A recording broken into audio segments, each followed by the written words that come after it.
தேடி கோயில் போயிட்டு இருக்கோம். அந்த சாமியை நம்மளை தேடி வரணும்னா இந்த பாட்டை கேட்டு இந்த பாட்டில் நடந்திருக்க மாதிரி நம்ம நடக்கணும். இந்த பாட்டோட சிறப்பு என்னன்னா, இதை எழுதும் போது விடுகதை மாடி எழுதியிருப்பாங்க. இதோட விதை தெரிஞ்சாதான் இதோட பாட்டோட அர்த்தமும் நம்மளுக்கு புரியும். சரி, இந்த பாட்டை பார்ப்போமா? இந்த பாட்டு விவேக சிந்தாமணியில இருந்து எடுத்த ஒரு பாட்டு. இந்த பாட்டு இதோட அர்த்தத்தையும் பார்ப்போமா?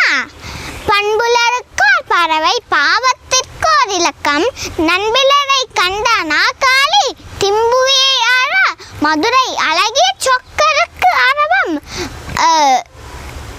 நீள்வாகனம் நன்னிலம். இதுதான் அந்த பாட்டு. இதோட அர்த்தம் என்னன்னா, பண்புள்ளோர்க்கோர் பறவை அப்படின்னா அந்த பறவை என்னது? ஈ. இந்த ஈக்கு இன்னொரு அர்த்தம் கொடுக்கிறது.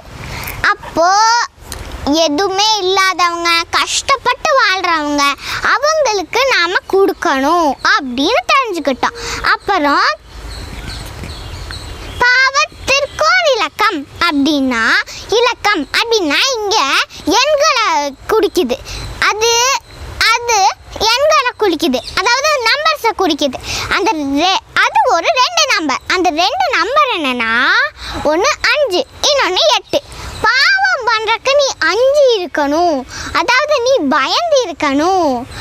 நீ பாவம் பண்றதுக்கு 8 நிற்கணும், அதாவது ஒரு 8 பின்னாடி நிற்கணும் அப்படின்னு இதுல இருந்து தெரிஞ்சுக்கிட்டோம்.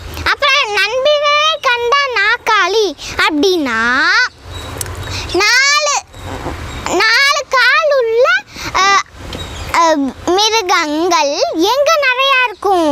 காடு. அப்போ நம்ம அதை பார்த்து எப்படி நம்ம பயந்து இருக்கோம், அந்த மாதிரி நண்பினரை கண்டா பயந்து இருக்கணும் அப்படின்னு இதை தெரிஞ்சுக்கிட்டோம்.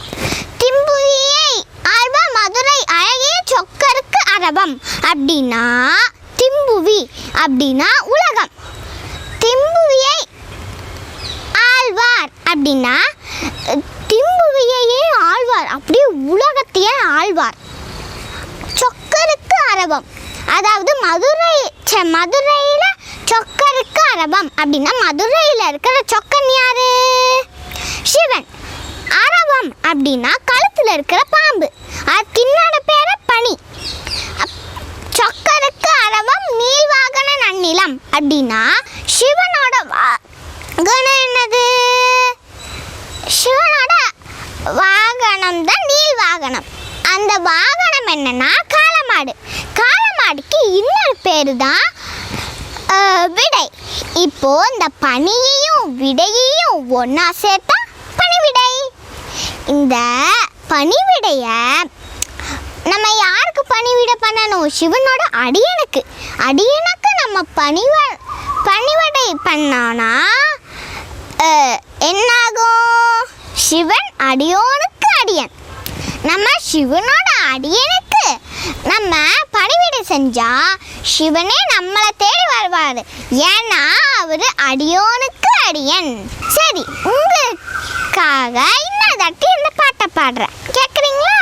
பண்பிலருக்கோர் பறவை, பாவத்திற்கோர் இலக்கம், நண்பிலரை கண்ட நாக்காளி, திம்புவியை ஆழ்வார் மதுரை அழகிய சொக்கருக்கரவம், நீள்வாகன நன்னிலம். சரி, மீண்டும் அடுத்த வாரம் உங்களை இன்னொரு நல்ல பாட்டில் சந்திக்கிறேன். நன்றி, வணக்கம்.